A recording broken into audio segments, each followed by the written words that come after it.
So you can start off with the prayers as customary.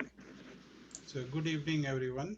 Today's series of reflection on Hinduism is by Dr. Nawal Sharma, and he is going to speak about does spirituality complement or contradict the modern science? Uh, and over to Nawalji, and thank you. Om Brahmanandam Paramasukadam Kevalam Jnanamurthy Dvandvatitam Gaganasadrisham Tattvamasya Ekam Nityam Vimalamachalam Sarvadhi Sakshibhutam Bhavatitam Triguణrahitam Sadgurum Tam Namami. Om Sahana Vavatu Sahanau Bhunaktu Sahaviryam Karvavahai Tejasvinavadhitamastu Ma Vidhuvishavahai. Om Shanti Shanti Shanti. Asato Ma Sadgamaya Tamaso Ma Jyotirgamaya Mrityorma Amritam Gamaya. Om Shanti Shanti Shanti. Hari Om. I know this time of the year people are on holidays and having more socialization after a long period of COVID. So uh, we have a small audience, but that's perfectly all right. We will. The topic today is does spirituality complement or contradict the modern science? I have been a science student, studied science, practiced science, and also have taught science most of my adult life. And therefore, science is very close to me, and that is the modern science. And I have a great deal of respect and belief in the science. I also know that there are certain limitations science has. And as you study, as you see all around us, like modern science is all around us. We live in that modern science era, science and technology. The contribution science has made to make our life comfortable, secure, and also entertaining. We all know that how the communication has improved, how our things have become much easier to do. Computers can do things so faster that human mind cannot do. And now we are entering into the automated technology era that there will be self-driven cars and so forth. And so with all that thing, the final question we ask, we do agree that our life is more comfortable, more secure, and a lot of things we can do much easier. And therefore, we expect our life to be more happier. We should have more time for our family to do things which we like to do, we are passionate about. We should be more harmonious, satisfied with our life. Is that so? Is that our life is that way? The answer is really has to be no. Because when you see the outcomes, the incidence of anxiety is increasing, depression, and crime, drug addiction, suicide, all these things are increasing. So we have to say that, no, we're not getting the outcome, what we desire.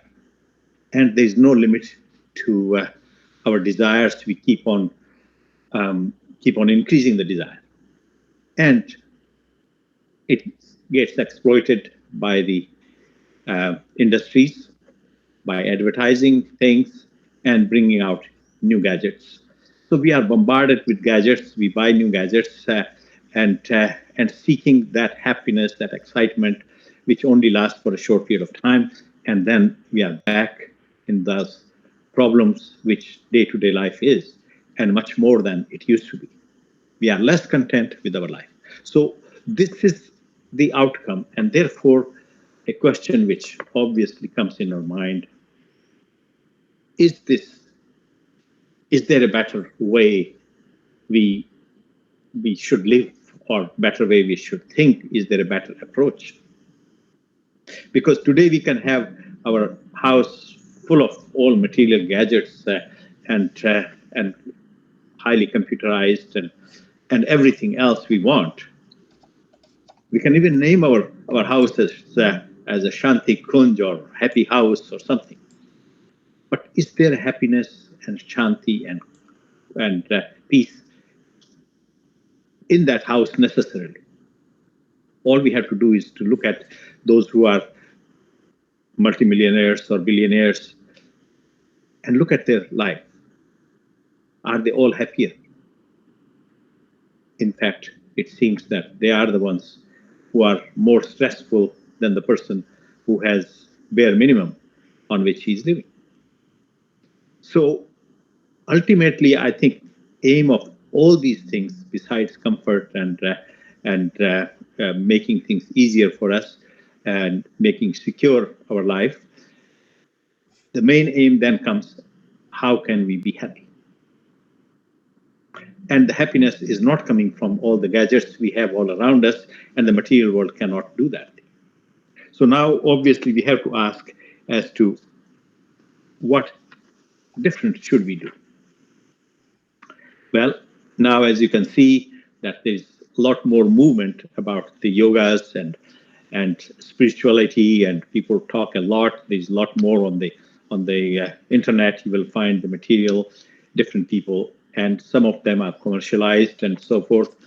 But there is at least interest and maybe some degree of inclination that maybe spiritual approach is the better approach.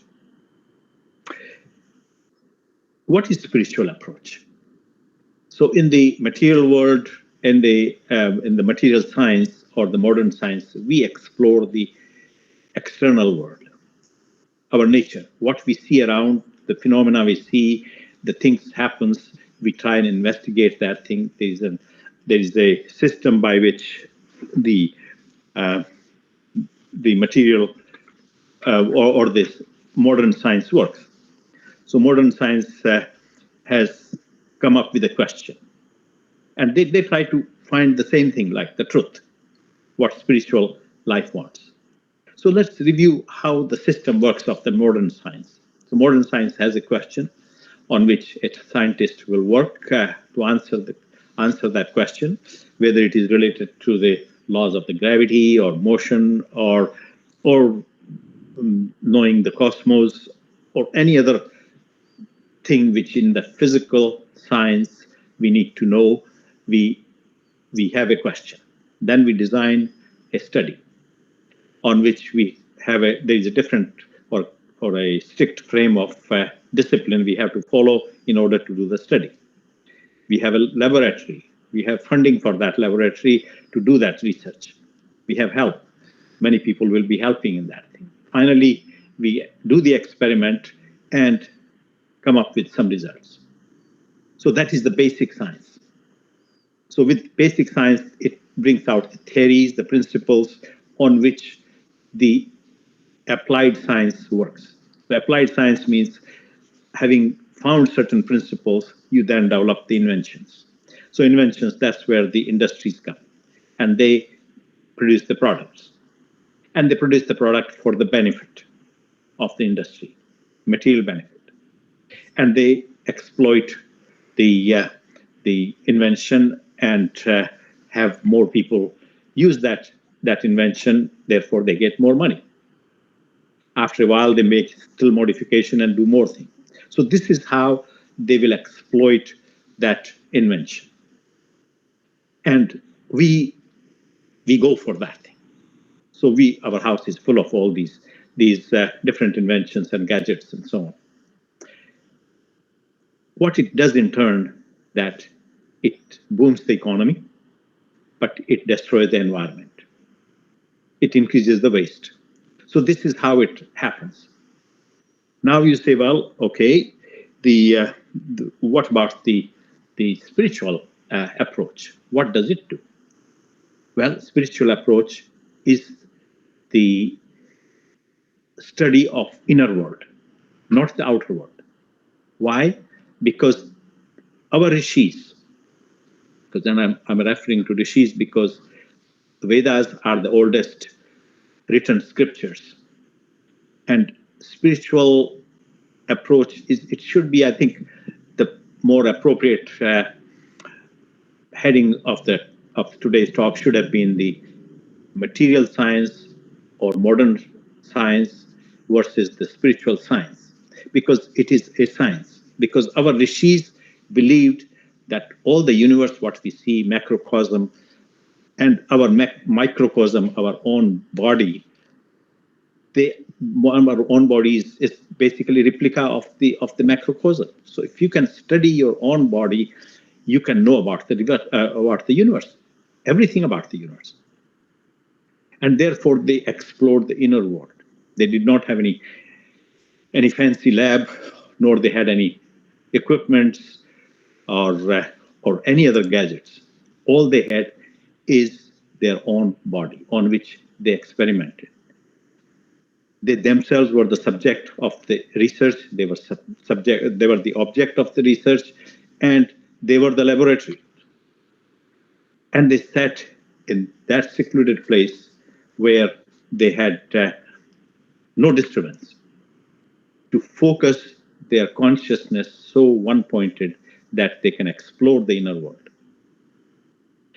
For an average person, it is difficult to know that how could they do that thing, and is it really possible, or is it just a imagination of these rishis who has told us these things? Well, I'll tell you that they had also discovered the principles and the theories, and not only which were only related to the Atman and cosmos, but these principles also have contributed to the material world. They did not have to please anybody. They did not have any.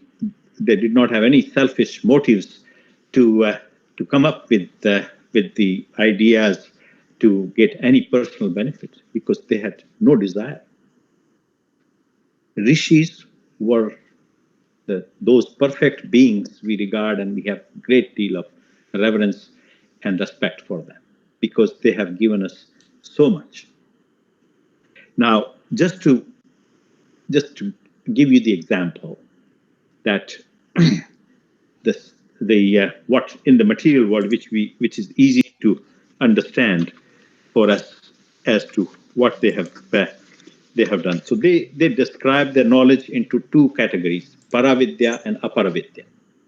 So aparavidya is the knowledge of the environment and the prakriti and the outside world, and they had explored that too, and related and connected it to the inner world and as to how it has manifested.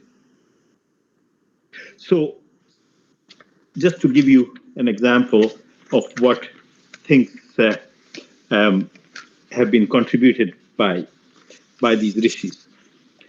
The knowledge is so vast that it is the literature is just phenomenally uh, vast that it cannot be summarized in one thing.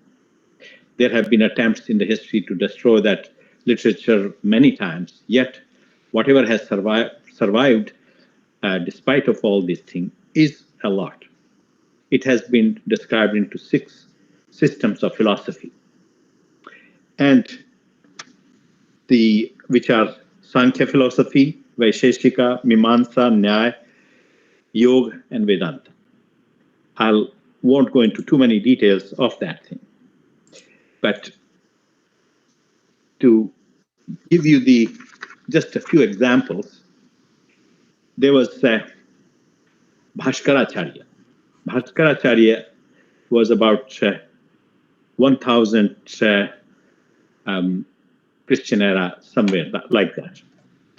Now, he had defined the laws of gravity exactly the same way what thousands of years after that was described by Newton, and in same order. And you can see that those scholars, Western scholars who have studied the Indian literature, have said this glorious words about the Indian literature. And I'll just quote you some of them so that gives you some idea. And this is a Nobel laureate, a French philosopher. And what he says that if there is one place on the face of this earth where all dreams of living man have found a home from the very earliest days when man began the dream of existence, it is India. Another British historian says that it is already becoming clearer that a chapter which has a Western beginning will have to have an Indian ending if it is not to end in the self destruction of the human race.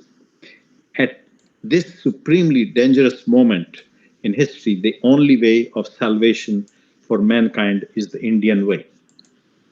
And one more quote I'll make. There are so many quotes you can find from all these scholars, Western scholars who had taken the effort to study the Indian literature. And this is from famous Max Muller. He was a German philosopher. And he says, whatever sphere of the human mind you may select for your spatial study, whether it be a language or religion, mythology, philosophy, or whether it be laws or customs, primitive art or primitive science, everywhere you have to go to India, whether you like it or not. Because some of the most valuable and most instructive material in the history of man are treasured up in India and in India only.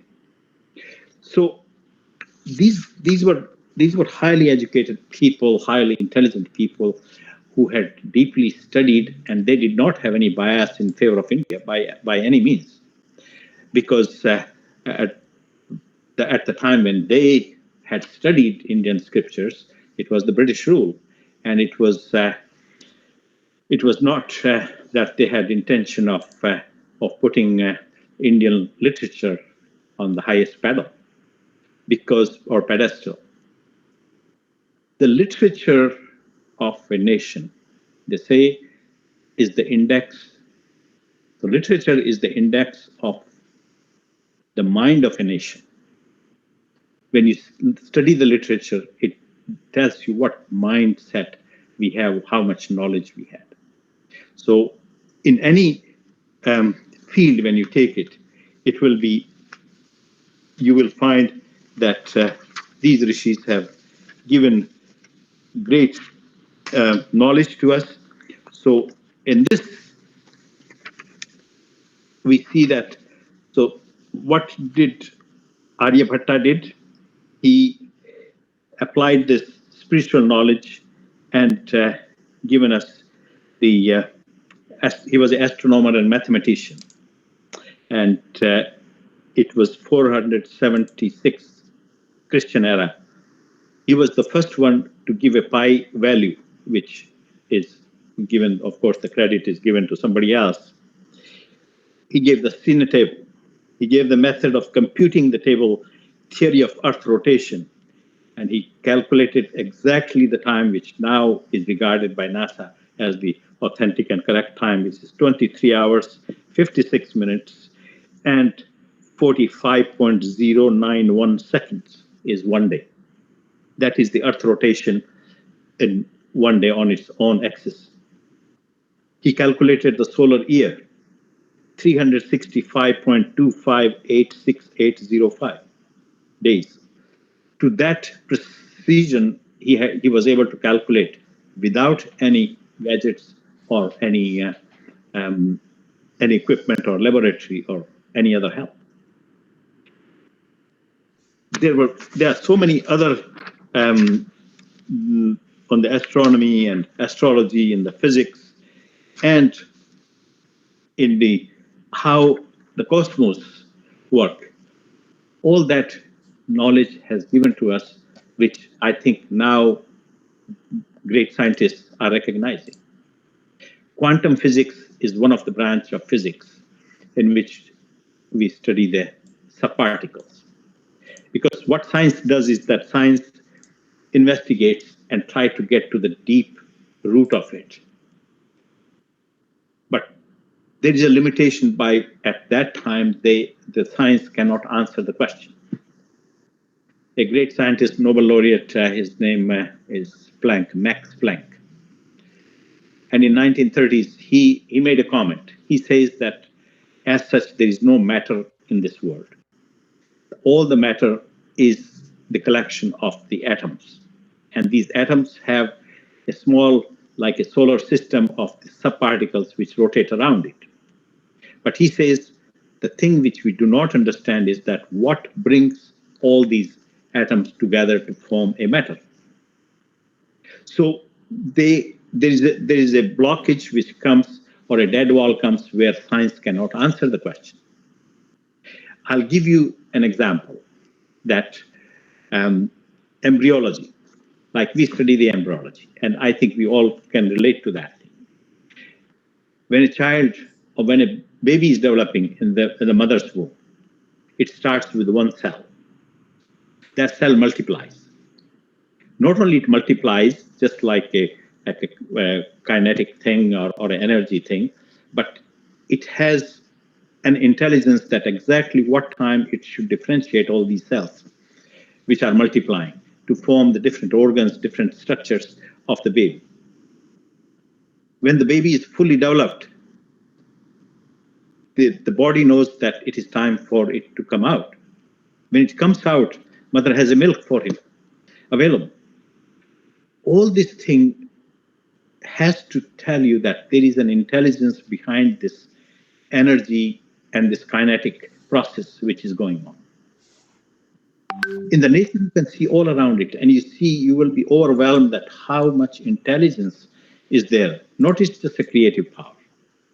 So material science can investigate the creative power, but they have difficulty in understanding how this intelligence works.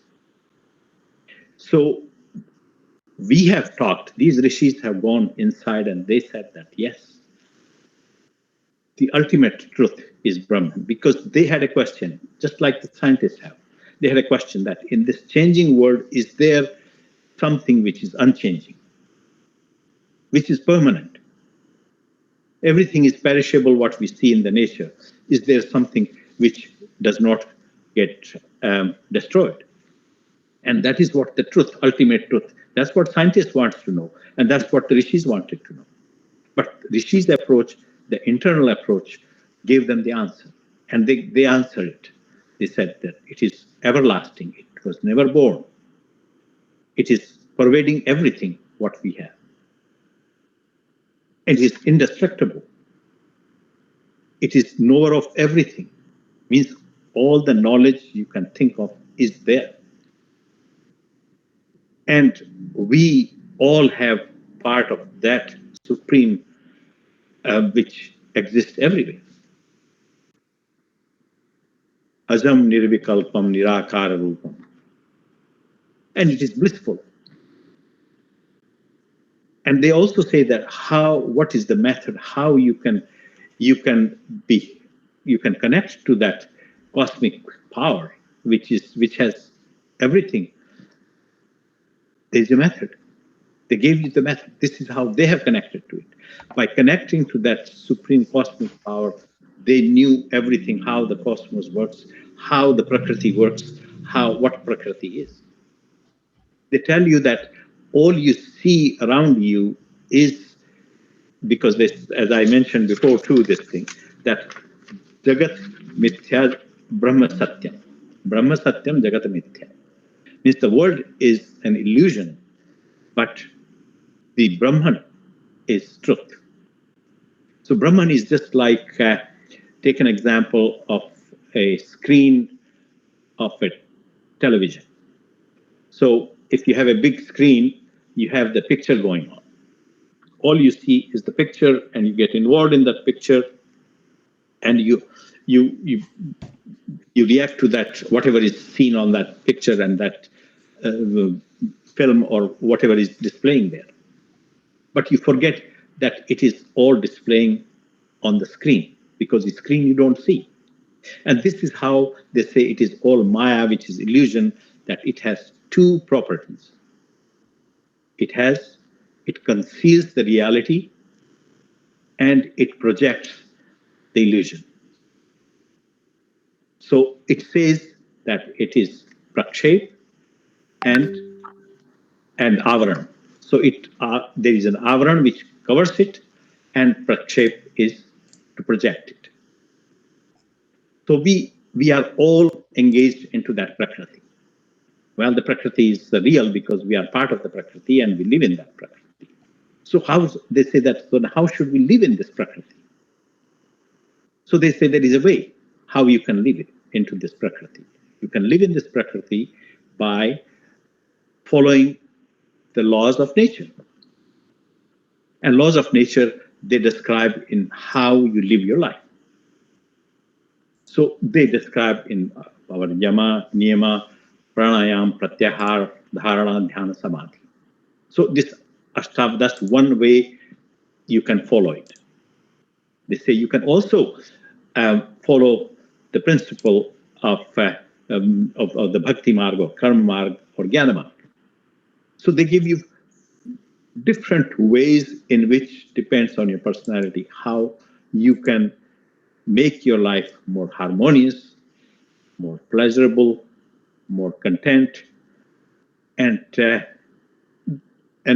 so this is how the spiritual journey which these rishis have done have given us wonderful um, treasure which we can learn about it, we know about it, and practice. Because life is just like a a devotee will say, well, it is just like a Bhagwan ki Leela. So Bhagwan ki Leela, what is Bhagwan's Leela? Leela is a play. So we take it as a play. So in play, you have certain rules which you follow. You play as best as you can with your skills. So that skills you have to acquire, the knowledge you have to acquire. And then you have to accept that there's wins and losses. But if you take it just as a play, then your inner self is intact. You don't get so much disturbed with that. Because just to tell you a story, which I think one of the speakers of the Vedanta was quoting, that there was a king, and he had a big kingdom, and a sage goes to visit his kingdom, and he's welcomed, and there was great hospitality for him. And then he's talking to the king, and he says, "King, is everything okay in your kingdom? And is everybody happy and satisfied?" And so he says, "No, venerable, it's not going that way. My son is not paying much attention, not taking responsibility. My neighboring countries or the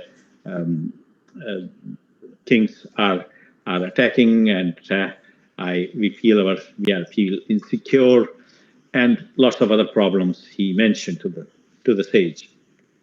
And the sage said, well, it'll all pass. And the sage left. After some time, he comes back, and he asked the same question. So how things are now? So he says, oh, now things are wonderful. Everything is going so well. My son is taking over, and I have made peace with my neighbors, neighboring kingdoms, and people are happy. And he says, well, that will pass too. So the moral of the story is that these things good times and bad times, they come and go.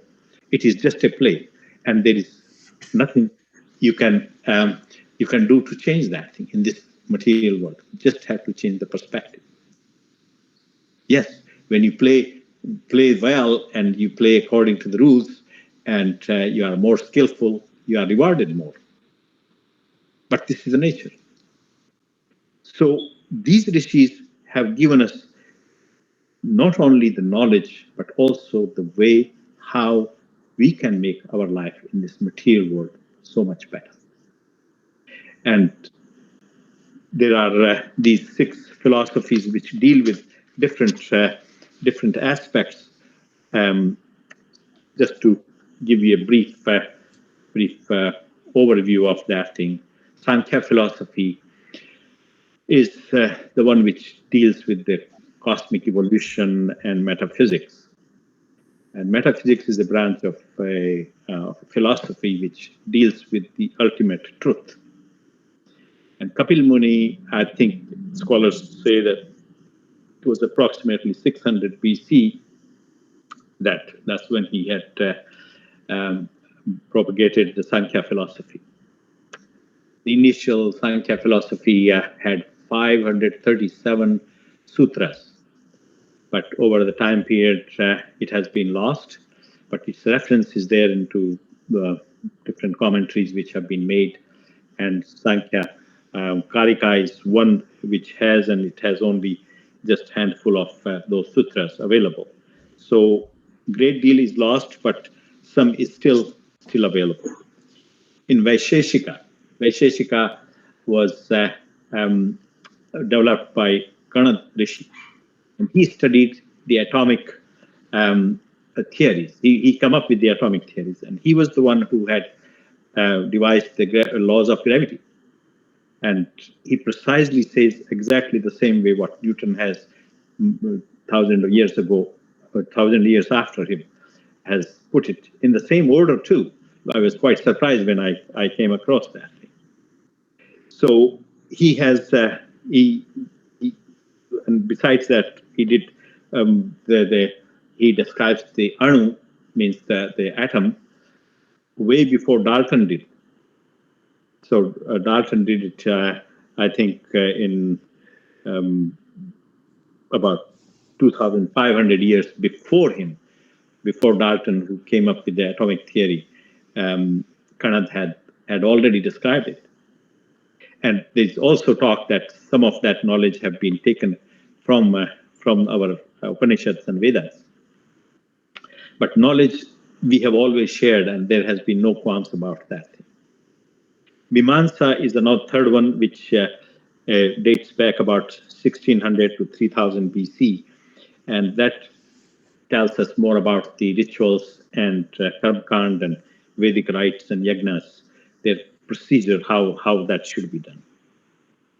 Nyaya is a philosophy which was developed about 350 Christian era, because we did not believe into any blind faith. There were always questions asked, and whatever you're proposing, there has to be a standard on which it should fit. So in the Nyaya philosophy, you either have to have a direct pramana, means the evidence, and evidence based on your perception. That either you have seen it, you have heard it, or through your senses you have perceived it. So perception was the first thing you have to do. Second, you can infer. So just infer means from certain things which is happening. Suppose rain is happening. So you say that rain is happening. You can see rain is falling, and that is your pratyaksh. Well, if the water is flowing from the hill and the water is coming down, you can, even though you have not seen the rain on the top of the hill, but you know that the water is coming down, so there must be rain. So that's an inference. And then there is comparison. You can compare things and get the just like theory of relativity, for example. So that's another one. Shabd is the verbal testimony. So verbal testimony is that which you can truly trust, that if it has come from that source, it has to be true. For example, our Vedas, we regard them as the ultimate truth, and there has never been any question raised by any rishi to contradict what is written in the Vedas. So, therefore, Vedas and Upanishads are regarded as our Shrutis, the ultimate knowledge. So, with that one, and yoga is Patanjali who compiled the yogas, even though yogas existed way before Patanjali put, which was 3000 BC, because Vyasamuni had done a commentary on Patanjali's Yoga Sutras. So that these are regarded as 3000 BC. That means about more than 5000 years old. And then Vedanta, which is our Upanishads, which are the commentaries and explanation what is knowledge in our Vedas, and it was taught into the Gurukuls. So this is how the spiritual knowledge has flown from India into the rest of the world. And I think more and more science is now leaning that the answers which they cannot find um, um, through their material physics has to be found in through the different approach. Quantum physics is a typical example where they have they have theories and they have some understanding, and whatever prediction based on those theories have been done, the they have been 100% correct. And one third of our economy depends on the quantum physics theories. But they clearly admit, all these great scientists clearly admit that we do not know how it works because it does not follow the normal physics rules, which we call the modern physics or Newtonian physics. And therefore, they are baffled with this thing. And this thing, like one of the theory is theory of entanglement, that if you take a particle which is from the same source, if that particle away from each other, no matter how far you go, you can go to different galaxy or different planet. If you make any change into one particle, the other particle will have instant change without any delay. There's no interval in between. Means they are connected. The theory of entanglement, and they say how it is connected because nothing travels faster than light, and it is not the light. And this is where our Rishi says that it's Purnamidam, Purnamada, Purnat Purnamadachyate, Purnasya Purnamadaya, Purnameva Avashishate. That it's all Brahman, it's everything is Purn. This is how everything is connected at a at a at a very subtle level. And that knowledge is difficult to grasp, but I think now science is coming more and more closer to that thing. And many of the quantum physicists have been ardent um, uh, scholar of Upanishads, and I think this is well known. It's all in their own text, in their own testimony. So we have to have reverence for our scriptures, our knowledge which has been given to us, and also learn about it and understand, practice. That's the only way life can be more harmonious. With that, I'll conclude, and I think if there are any questions, comments, we can have some discussion. I think discussion will be important, so I encourage you to have some questions and make comments, please. Thank you. Hari Om. Very thank you, Nawalji. Are there questions from the listeners today? Sureshji?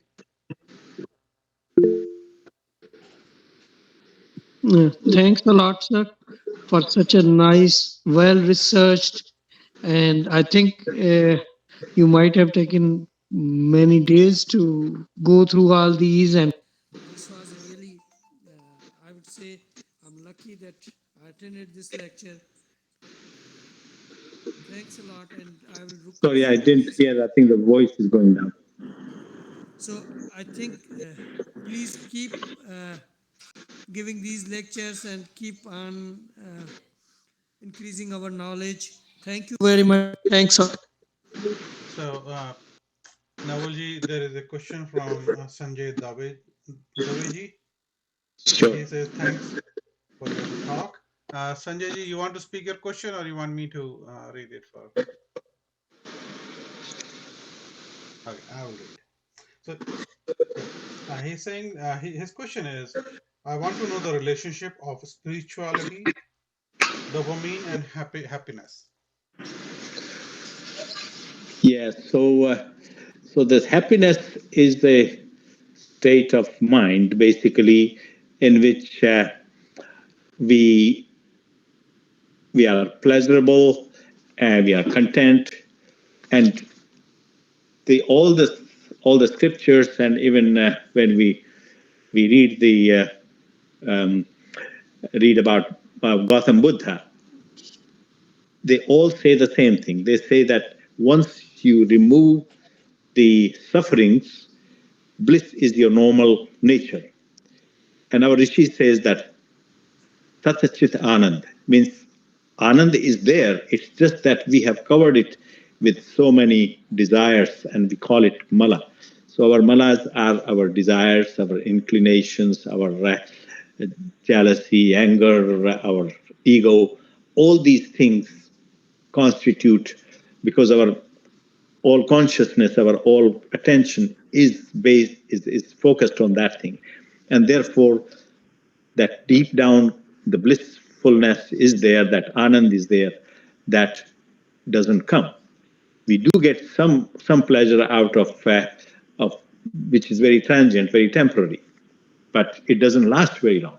Again, we are back into this roller coaster, up and down. But that steady state in which you are harmonious and content, that comes by going more towards the inner world and less towards the external world. Because when we are lost in the external world, there is attractions everywhere. There is enticement, because Prakriti has that character and that quality that it will attract you towards it in various ways, and you have to be careful that you take from the nature what is necessary, and then you have a main focus within you. Whether you take relationships, for example, relationships, people have relationships at whatever level you talk about, a family level, your marriage level, or society level, or even the relationship of the countries. Because if you have only connections because of the material pleasures or physical pleasures, or any selfish reasons, that relationship is not going to last very long, and that will end up into misery. But if you have more deeper relationships through the atmas, that won't break. So I think that is more just going inside and less outside, because Prakriti has fear, but going more towards the Ishwar, you have no fear. That's the one thing you will realize. When you think you are getting more spiritual, you are less fearful, less worried, your anxiety is less. If that is happening, then I think you are on the right path. Yeah, okay. So this is very well explained about the dopamine and as well as how we can be happy and then spirituality. I think so. I have another question. Rakesh has one. So Rakesh ji, can you please go ahead? No, it's not basically a question. It's basically my observation. So, from the observation, I would recommend, I've been recommended rather, and I suggest that why do we seek approval from the Western world regarding the knowledge what our age old rishis and all the Puranas and Upanishads and Vedas have given us? Why do we seek any kind of an approval from them? It is their job to see it for themselves. That's what I believe. We have got it proven for so many years, in and out. It has been multiple instances scientifically and spiritually. We have seen that it has worked for so many years, and even today we are experiencing that. Even to be very honest, I was just listening to something about what Om is and how did it come, and how did all those things happen, and what is the significance of it. To be very honest, even being a Hindu, even being a Sanatan Dharma, I was basically amazed at what Om itself is standing for. And the rest of the chanting, whatever we do about various things, let's say, for example, Om Namah Shivaya, like what is the in-depth meaning? Even a person like me, who is basically a Hindu, still for me, it was highly revealing. And it was like I was really overwhelmed. And how much illiterate we are from that spiritual world, we ourselves don't have enough understanding. And in the modern day world, if we are seeking that kind of understanding from the Western world, I think, in my opinion, it's basically we are not basically respecting our knowledge base in a proper way. That's my take of it. Yeah, I think it's very well said, and it is the it is a true statement because well, one reason I put Western scholars' quotes is to highlight the unbiased opinion of uh, of of the people who were not familiar with it, because a lot of time even our Indian historians have blamed the, the Indians who have written about glories of our history and our scriptures. They have ridiculed them that they are so biased, and this is why it is. Swami Vivekananda, he had traveled the whole country before he went to the United States of America for that Chicago religious conference. But until he went there and spoke there, and when they echoed that how great his speeches were and how great his knowledge is and how great a person he is and how spiritual he is, until that time, India did not realize that thing, which is a bit of a shame, because when he came to carry him in the chariot, the local king in Madras was carrying his chariot. I mean, they had so much reverence for him. And following that, of course, we all know that what Vivekananda's contributions have been. But prior to that religious conference, nobody paid attention. And this is a bit of a shame, because I think even Swami Vivekananda had made a comment that that about the Britishers, and I think there is a subtle message for us too, for Indians, is that he says that I admire the British people, like I'm rephrasing it, but he says I admire the British people because they have the least jealousy for each other, and they always encourage and hail their own heroes and people with virtuous qualities. But he didn't say that thing. But what he was meaning that we should foster that kind of a feeling within us, and I think this is very true. And first we have to have knowledge, because if simple questions are asked to us about our religion, we have difficulty in answering them. I would perfectly agree to Nawalji, what you say. And yes, in regards to that, I would basically seek your help and assistance to basically set up a kind of a knowledge base for the people who are basically following us at the temple, so that we can create a kind of a knowledge base for the completely common person who doesn't understand a lot of religious things. Just a superficial, just like, let's say, the way I understand biology, being an engineer. So kind of like what they call it, uh, spirituality for dummies, kind of it. And if we could create such a kind of a knowledge base, so that a common person, common man, can basically learn from it, Yes. understand all the things. For example, let's say, I'll just quote, like, why do we have so many different kind of pujas? Yeah. When we are buying a home, we have a housewarming puja. Why? What is the relevance of it? What is the importance of it? Just to start off with that, basically it would basically define to a common person what it is, what does it represent, and how is it going to basically assist him in his life. If we could start basically revealing all those kind of things, typically from a very down to earth kind of an approach, where the smallest kind of a puja or even a daily ritual, let's say even if we go and sit in front of our temple or in front of a god statue or a photo, or by our own self, what should we be seeking, what should we be looking for, and what we will end up getting out of it. If we could start basically focusing on that and start sharing that knowledge base with the rest of the masses, and start basically sharing that information at different instances, whenever, even if I would say that even what the religious talk we do it on the Sundays, if we could absorb those kind of knowledge where into a daily routine kind of it. So, Rakesh ji, Yeah. may I interrupt you, please, if you don't mind?